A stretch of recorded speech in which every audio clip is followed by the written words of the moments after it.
on Santos. They have played Oregon in one of the few times we've seen it played so far in Stage 3, and they were able to get the win over FaZe. It was a maximum overtime game. Team 1, not really played it all too much. They've been very preoccupied with their bank picks and a bit of chalet, so be nice to see them back on some familiar ground. Flores, Thatcher, and oNe. Not quite boring bans, Gio, but I mean, we're sort of, I don't know, 60% boring at the minute. 60% boring. Yeah, well, true. Because Flores, I would say, vaguely interesting ban. Thatcher were my boring. Smoke is an interesting ban. I always enjoy a smoke ban. I feel like a smoke ban, the thing with the smoke ban is it's always going to directly target someone. I think it directly targets a little bit heavier on a map like Oregon as well than a map like Coastline. Obviously, a smoke ban on Coastline, it is a thing. It is something that happens. We saw it last game. But I just feel like it has a little bit more weight on a map like Oregon. It's funny as well because smoke is that one of the operators that teams would oftentimes ban against Team 1. And now it's Team 1 who they're just like, well, we'll just do it for you. We'll just take it out. Maybe going for the Furia mentality of like, you can't ban you can't ban anything against us. Yep. Well, it's going to be down in the basement for our first side. Team 1 are going to be on defense first. The 6-pick over to the Warden. It's an operator that we're seeing a lot of people play with at the moment. Partially suspected due to just some of the changes to flashes, but there aren't actually any flashes being brought on the side of Santos. They are going to have smokes, however, and a Warden will be effective against those too. But it's just the ability to bring along a shield, especially given the fact that you're not going to have a smoke available to you. It's an easy shield. You want to have a player at least going to be present in elbow. You can see where they've set it up there with the soft wall that's been open, the reinforced wall next to it. And then oftentimes a lot of teams are going to place their second shield over in the freezer corridor, for example. So having those two shields, really important. If you can't get it from a smoke, you've got to get it from somewhere else. And in this case, it's going to be Warden. Santos starting off on the attack here. Going to be attacking into the basement first. Not really too much of a surprise there in terms of site choice here from Team 1. Typically you want to go down into the basement and get a nice early round on the board. Kind of odd to see Cons bring in the Monty. That speaks to a bit more of a direct approach maybe in through bunker. But at the moment, there's a bit of a battle waging and Levy gets so unfortunate there. And Jen, he was actually pre-firing over onto KDS, getting himself into that engagement, and the subsequent pre-fires landed perfectly on Levy. Well, it's a good start for Santos.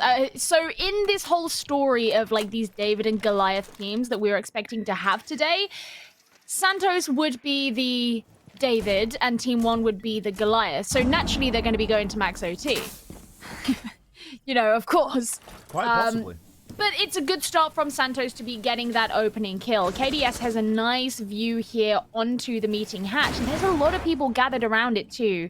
These players from Santos, I think, you're going to have to be quite careful. Naturally, the Monty's going to be looking to pressure down the tower stairs, and especially with the lifeline. There was a bit of a butchered lifeline there, but eventually got the utility away. The point being, Team 1 know where this push is coming from now. It has been pretty well broadcasted. It's going to allow players like Neskin to just sit a little bit further back, a little bit deeper, give themselves somewhat of an advantage. Hunter gets a nice pick onto Neskin. A C4 flies up for Cons, but he is able to keep himself alive briefly. That threat on those rear stage stairs is ever increasing. KDS is going to be able to dodge the nade, but only just still caught out on the drone. He knows where he is at the moment. Plenty of time here for Santos to be working with, but this hatch drop has got to be pretty good. Cons is giving out a ton of info at the moment, but there's no one in position to really make use of that. KDS gets himself into another engagement, but STK ducks and dives and finds the kill. Cons can now push on forward like that big human drone that he is. Alamal gets one before being instantly traded, and Lagonis, he's left with a lot to do inside of 20, and isn't able to do anything. Hunter flies in with his second kill on the round. Great take there coming in from Santos. So that look of having cons on the Monty, while it might have been somewhat unusual for Santos, it clearly worked. Worked pretty well for them. And it was like not even a particularly crazy take. You know, you send Monty down the stairs, you've got people pressuring onto the meeting hatch. These are things that Team One should have a pretty good idea on how to target and deal with, and yet it just kind of fell apart around them. They're going to be going to the same site, not even going to be bothering with the 6-pick here, I don't think, unless they 6-pick off the Warden and they actually change things up that way. But now, I mean, it just looks like everyone's yeah. Oh, I was right. 6-pick off. Now, it's interesting that they're deciding to bring along the mute this time, because that's going to provide a level of information denial that wasn't there before. Of course, you're going to be able to have a shotgun as well, help like set things up, whatever. And you've got a couple of shotguns on this team now. So, I don't know, maybe they'll all just sit in rat corner. I don't think that's going to happen. Never know, though. Well, Team One are certainly feeling like that something didn't really go their way. With the only big change being the Warden for a mute. I'm not entirely sure what it is that they're really hoping to achieve. Obviously, Santos had plenty of information there in that round. It's more than likely just for another C4 to be available. Obviously, the mute jammers are going to assist somewhat, but realistically, you need a little bit more than that. No Monty being brought by Santos. I think Santos are maybe expecting them to switch things up here and go upstairs, but they will be sorely mistaken. The Monty was such a big part of the push last time. Having that force on those back stairs was exactly what Santos needed. We'll have to see how they fare without it here. They're just going to have to go for a little bit more of a typical approach. It's not the end of the world, really. No, Monty isn't required by any means for attacking this site. Santos did use it exceptionally well there.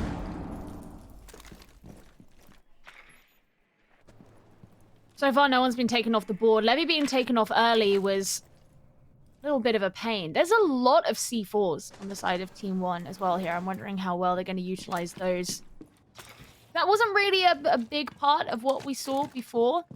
I mean, I guess also having the shield instead of a C4 just meant that the balance of your utility was slightly different. I think the question for me is, like, are Santos going to go for the same approach? Because, look, we're seeing cons jump in through to... Oh, I don't think STK knew that Alamal was there. Or was expecting him to be pushed up so close. But either way, the nade brings him down. What I was going to say is I'm curious because cons looked like he was going towards security. But now we're seeing these drones down the tower stairs. I don't think Santos are going to go for a tower stairs push. Look at this. They open up the mirror window. It looks like they're prepping freezer. Santos are certainly giving themselves plenty of options here. STK maybe coming in with a second nade here. Will narrowly miss out on the C4. Still has his own nade that he can try and make work. Hunter with the smokes could provide his teammates a line of sight in, but instead he's just going to go out and down Levy. Now, Lagonis is still playing fairly deep. See the clone taken care of, a revive now being attempted. And Levy's going to be brought back, albeit on minimal HP. We do now hear the C4s rip, and they are going to start attempting to dish out a little bit of damage. And it looks as though Team One don't know the look here. They aren't actually being pushed from those backstairs or the bunker at all. Instead, it is a very heavy south-sided take. A lot of presence in freezer, a lot of presence in the bottom of laundry. And Team One can just start to act accordingly here. We do still have one mirror window in play. And the pressure in freezer isn't sufficient, really, to force anybody out of position. Lagonis picks one up onto Hunter, but we see kills continue to trade here. Then GM and Rise are going to be the last two survivors. They're just fighting against brick walls here, essentially. Those mirror windows providing so much to peek from. And I think maybe the most missed shots we've ever seen inside of a round. Finally, a couple of kills do come in. And this is still quite doable. It's 1 versus 1. Lagonis, you got to keep yourself alive here. And he will do just exactly that. Much closer than Team One will have wanted there. But they get it done.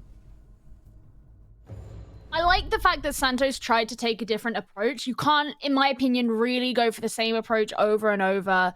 and expect it to be different, especially with a team like Team One, who will have been able to have adapted to what they did before very quickly. But the approach that they did do, they just didn't do it cleanly enough. And as you say, the mirror windows, they provided such good value to Team One, being able to just allow them to peek around. They had all this extra information. I think playing the mute as well was certainly really helpful because Santos just didn't have as many drones available to them or opportunities to drone, so they were a little bit more blind than before.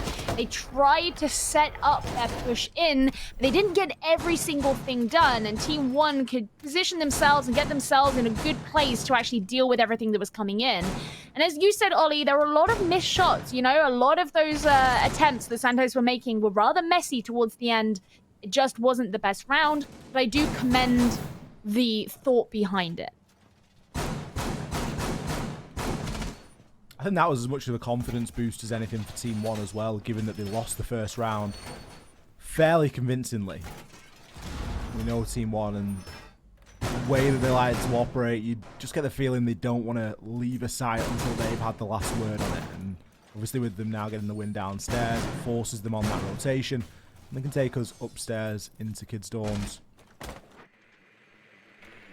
Still, not seeing any early indications as to which way this is going to go, and it's probably going to follow the trend of the day, Gio.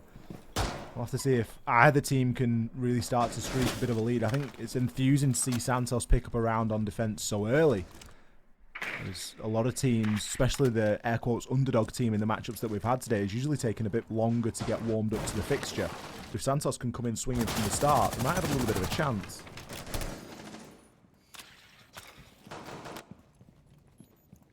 Well, this is the first time that they've switched up the site at this point. I like the fact that they've brought along the Argus cams. We've seen a little bit of that, actually. We saw some Argus cams get brought yesterday. It can be quite an underrated way of not just flank watching, but just the extra information. And we know that Santos are a team that really like to rely on that. They've also got the Geminis. STK choosing to bring it with the G36C as well, which is interesting because a lot of people these days are playing Yana with the ARX instead. So it's kind of the OG Yana way of playing. But yeah, a few drones been lost for Santos. I think they probably would have wanted to hold on to a couple more than they currently have. And still a lot of space being owned here by Team One. MGM will find the opener. Takes down Neskin. Alamau still trying to make that shotgun work. You can see him operating the pistol just for the drones and other little miscellaneous things that need shooting around the map. Team One haven't been doing great in that opening engagement so far. But still a minute remains here for Santos to gain any sort of significant pressure. I don't think that they've got themselves into master bedroom or into the closet. Got a couple of lines of sight open downstairs, but Levy is still operating here, and he's operating very well indeed. Takes down one onto Hunter. Pays for it with a good deal of health, but at this point it really isn't going to matter too much. He's arguably done a decent task there. The nade's going to sail in. It's not quite going to deal the finishing blow, but it certainly tickles him. Levy has now made the drop. Rise maybe doesn't know that the hatch is open, but barricaded wall will be his savior. Lagonis shuts comms down at the top of those white stairs. A second nade comes through for Levy, and Santos are paying the price for a very lackluster clear here. Alamau picks up one with the pistol, and all is looking pretty desperate. KDS holding on to the top of the white, shuts Rise down, and the diffuser is freezing cold, nowhere to be seen. MGM, LMG on the big window. You can pre-fire as much as you like, but KDS is eventually going to swing. Lands the crucial blow. Team One pick up round number 3. So Team One feeling a lot more in their own flow here. Santos haven't quite been able to break into them in the same way that they did on that first round. Moving on to the best site in this map, just saying. Dining and kitchen. Santos are going to have to come up with something again. You know, I think the Monty strat, it worked pretty well. Getting that opening pick also really helped them out. But I don't know. It feels like they're going to have to come up with something creative or whatever, because Team 1, maybe they felt like they stumbled a little bit back on round number 1. Team 1 are a really hard team to get by. And as we move further into these non-primary sites, I think that's where Santos are going to actually find it harder to break into them. Yeah, that's maybe where Santos start to trip up over themselves a little bit, where they have to now attack kitchen, and it's not quite as just straightforward as a basement take, but we'll see how they approach it. I'm expecting Team 1 to come out better off on these defensive rounds. It's in the nature of Oregon. And it almost a little bit strange, because we've not really seen a lot of side favor in most of the games that we've seen today, or this stage really. Obviously it's been there in some way, shape or form, but certainly not as much as we had in stage 2, and that's when we were seeing a lot more Oregon played and a lot more Clubhouse played. So we'll see how these teams shape up as we move on in now to round number 4. Team 1 only leading by 1 round and yet to provide a clean sweep of these defensive sites. Alamal's gone for the mute pick. It's been a while, Gio, since we've seen Alamal on mute, but I mean he's as deadly as ever. As you know, we've seen him play quite a lot of Ella, a little bit of the oNe, whichever it might be. But it's certainly a bit of a throwback to see him on the mute. Hey, I'm not complaining about it. It's nice. It's not like he can go on smoke, is it? Well, that's true. Very true. You know, it's going to be Lagonis who's taking on the job of doing the anchoring here. We've seen Lagonis play Echo a ton of times. And it's also one of those things where I think, you know, you attack onto this site, you have to spend a lot of time doing these clears, whether it's because you're clearing upstairs or if it's showers, whatever it may be.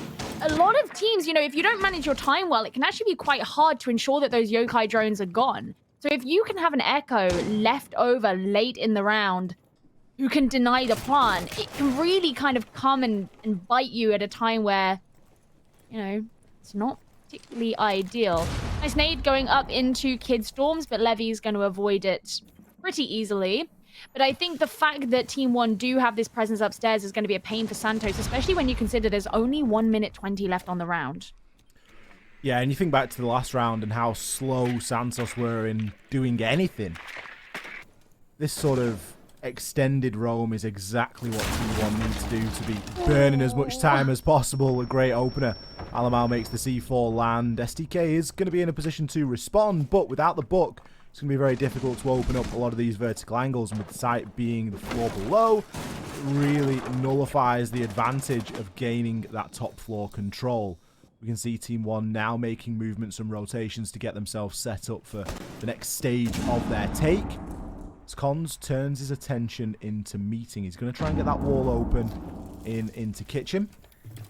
See if there's anything that he's able to achieve through there. It's a little bit more of an unorthodox style of push, but I believe there's meat jammers going to be on there that are going to deny him, so it's going to be a little bit more difficult to get that off. Eventually the jammer is removed and we do see the wall open. Only now are we seeing anybody for Santos inside of a small office, which is a pretty big shock indeed. Rise takes down KDS, STK comes in big as well, so without the time, Team 1 might be in a little bit of a tough spot here, and that's going to continue. STK shuts down onto Levy. Alamal lets the plant go down, but no, doesn't. Stops the plant in the nick of time. All he needed was 1 kill onto Cons, and is actually able to keep that round going in his team's favor by the skin of his teeth. You know, it was good that Santos even, like, made the attempt there, but I do think that time management was a bit of a problem in that round. You know, consider just how much there was upstairs for them to deal with. They knew that they had to do that. It meant that by the time they actually came downstairs, they hadn't, you know, gotten rid of everything that they needed to get rid of, whether that's people, whether it's utility, whether it's, you know, whatever. So they got very close, and I think probably a little bit closer than it needed to be, but it was still a situation that was stacked against them. Yeah, big clutch coming in from Alamal there. It's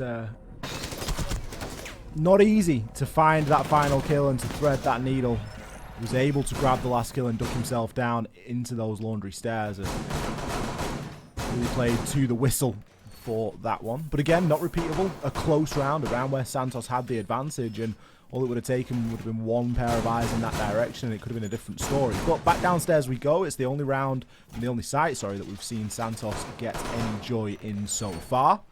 We'll see if this Monty is going to be their answer. We brought it in round one, and it worked very well for them. We saw Team One adapt and change their lineup a little bit for it, bringing the Mute an extra C4 to try and deal with that Monty. We'll see if they can do the same again now. Yeah, I mean, this is the problem that I have, is that, okay, cool, the Monty strat worked back in round number one. Bringing it back because it worked. But Team One, are they going to be able to read into that really quickly? That is my concern, is that Team One, knowing what's going to happen, is just going to set them up for success pretty well. Now, yeah, Team One themselves have something a bit different going on because they've decided to forego the Warden for this one and continue on with the Mute. It clearly worked for them pretty well when they went back to Laundry in round number two. Denying that kind of information to Santos was incredibly effective. I just don't know if I have a ton of hope that this is gonna work out for Santos because of all of those factors.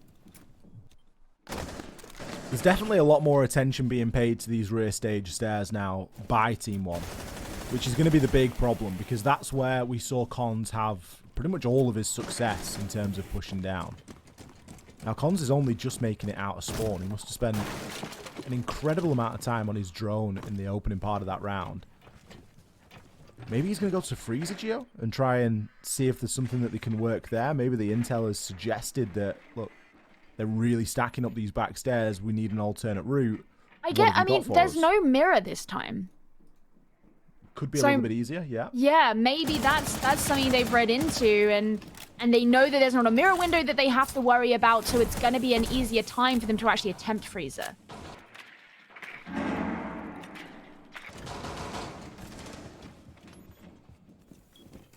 I mean, or you could drop the hatch. You know? I know it's something that you're a big fan of. I am not even going to dignify that with a response.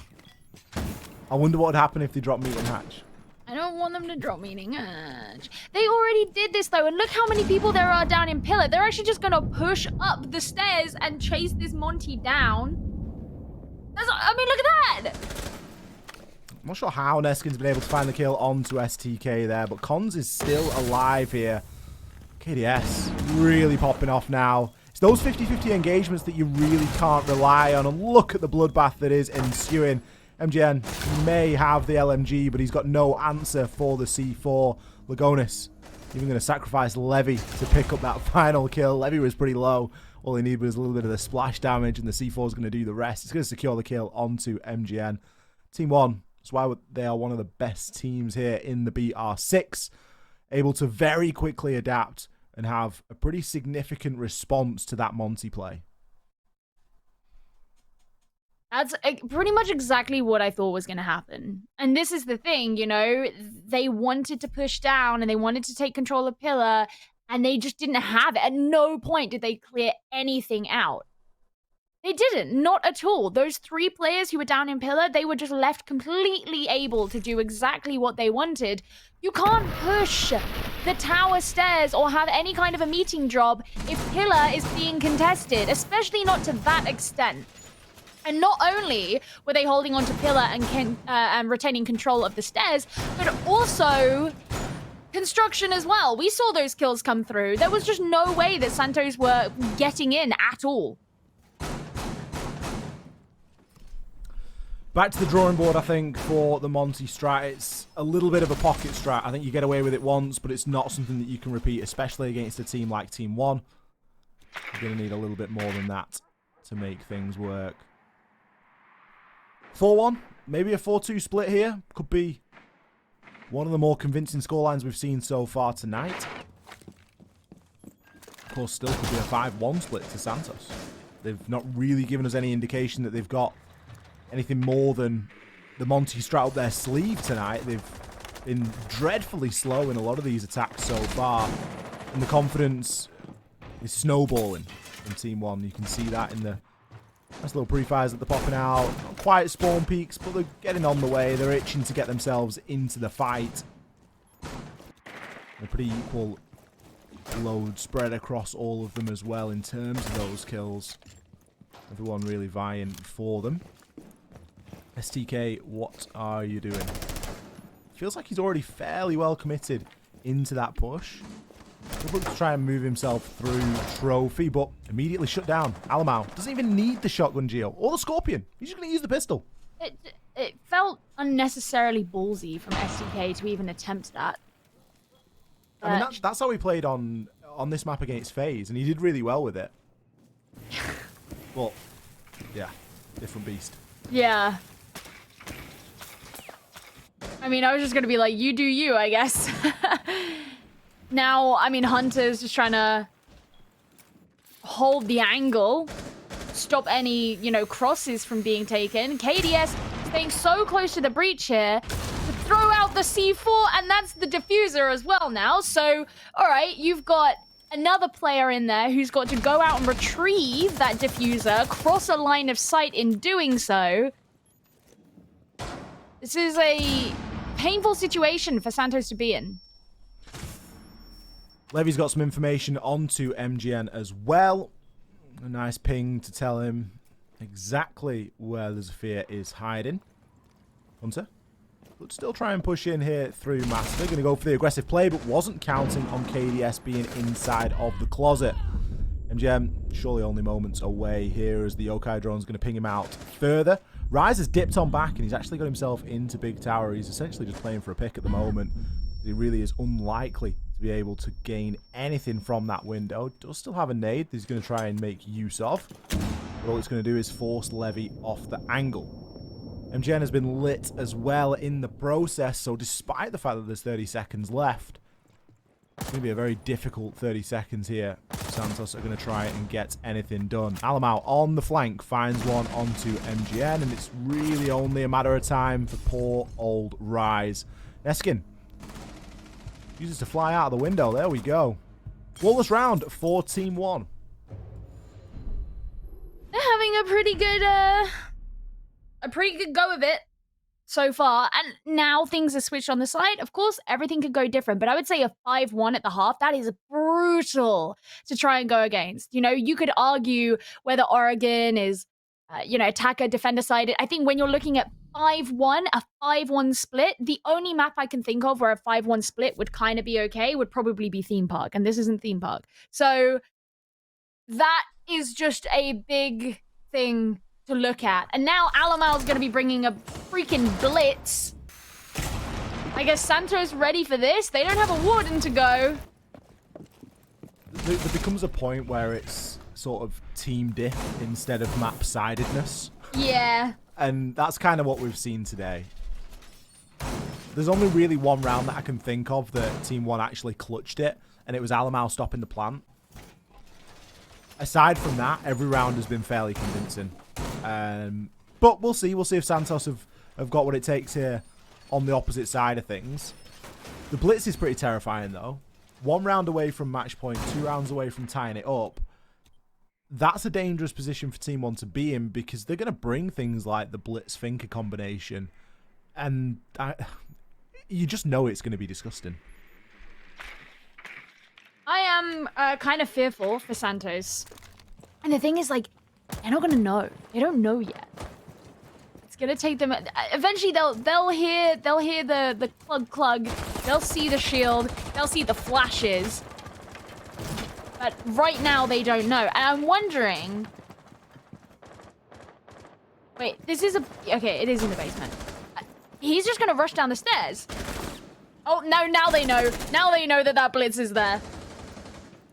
It's a very quick and effective way of pushing these players back down onto side, though, because it just puts the fear of God into them, especially when Alamau's willing to challenge like that. Shuts down STK. How does he do it? Both defenders that were out there on the roam have been forced back. Neskin, the only casualty so far for Team 1. And look at this fearfulness from Team 1. Alamau storms himself down Freezer. catches MGN out. The mirror window doesn't matter at all. It's all down to Rise. He's going to be the next to fall here. All you got to do is land one more shot, Alamau. Go on, you can do it. And he does. Fearless. He just looks so calm. Fearless. He's playing a terrorist hunt. He is honestly playing a terrorist hunt. What do Team One have to worry about? Seemingly nothing. Man. What are they going to... All right, we're going back to laundry. Okay, let's see. So Alamau's just straight up picked the blitz now. Not hiding anything. You're going to switch off of it. Is it a debate? Oh, Santos going to 6-pick onto a ward and just... Oh, a Cav! Oh, no! We really are playing ranked, aren't we? Goodness gracious me. What is this game? I mean, how do you try and counter this? How do you counter what Alamau just did? I just really, really hope STK gets an interrogation. It would be nice. I'm not sure if it's going to happen. He's going to have to find the rattiest of rat corners. Where would you even do that? He's going to... Well, he's still reinforcing downstairs, which is a little bit worrying. I'm not sure if he's maybe trying to keep himself off drones. T1 have still got all 5 drones, so that doesn't mean that they've not found the site, but... I feel like he's going to have to be upstairs and then follow them down. Yeah, he needs to be, like, like, maybe in tier 3 or something like that. Yeah. But even then, is it going to matter? If Alamau's just going to push through Freezer again, you'd maybe be better off playing inside of office, but... Like, where is he? I can't even spot him on the... If he's on the site, I'm going to lose my mind. If this Cav has been picked to be played on this site, then I'm going to officially lose my mind. Anchor Cav? Yeah, why not? Well, no one's upstairs. All the silhouettes are either on this floor or they're downstairs. Alamau's playing this one a little bit more patient. Oh, no, he's not. He's straight in down for it. I thought he was playing it patiently, but he's not. He's literally calling for Oh, no, there's one. There's one silhouette. Pre-dated. There's one silhouette all the way over in the distance. Okay, so that's like maybe T1, maybe T2. Yeah, it's T1, so it's like ground floor of Big Tower. But Levy's going to be droning that one out right now. Alamau's actually dipped on out and he's going to get himself into garage, so not really going for that out-and-out aggression that we saw in the previous round, but it's still on the cards. I mean, playing the Cav on the stairs, like, it's not that inspiring, STK. We want the interrogation. We want you to be laid down somewhere where no one's going to see you, but as it stands, Alamau's just been called around to deal with you, and he's going to do just exactly that. Forces the player back down to pillar. He's downstairs now. Right. This is not where you really want the Cav to be playing. And he's about to get droned out as well. Nice. Yo, I wish I could lip read so that when we're on Alamau's thing, I could see what he's saying. Okay, Impact doesn't get anything. They're still alive. Neskin's trying to support Alamau. Alamau has not lost a lot of health. Okay, Neskin finally goes down. That means Alamau's kind of on his own. But, I mean, he's got plenty of flashes. The thing is, he can just continue to waste time here as well, because this is wrapping up a lot of these players. How does he win that engagement? Hits the dome onto STK, and it's not quite opened up the bunker, but it's not far off. I think a boost there, providing him that increased accuracy and increased aim down sight speed. Going to give him exactly what he needs. Going to try and smoke out there, and Levy maybe hitting the hatch drop. Still plenty of time left here. KDS ever threatening on those rear stairs. Could be looking for a bit of presence inside of Freezer as well, as Lagonis is picking his time to shine. I think that Alamau has been everywhere inside of this round so far. Still, can't be shut down. KDS takes down 2 before Hunter comes in with the trade, but now it's all down to cons. Mute has got a lot of work to do. Can Alamau find the last? God. It is only befitting that he does. Team 1 dominate here on Oregon.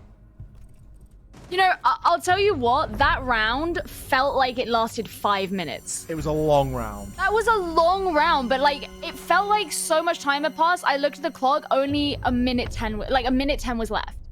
I was like, hold on a second. Why is this round like lasted forever? Yeah, that was a bit more to the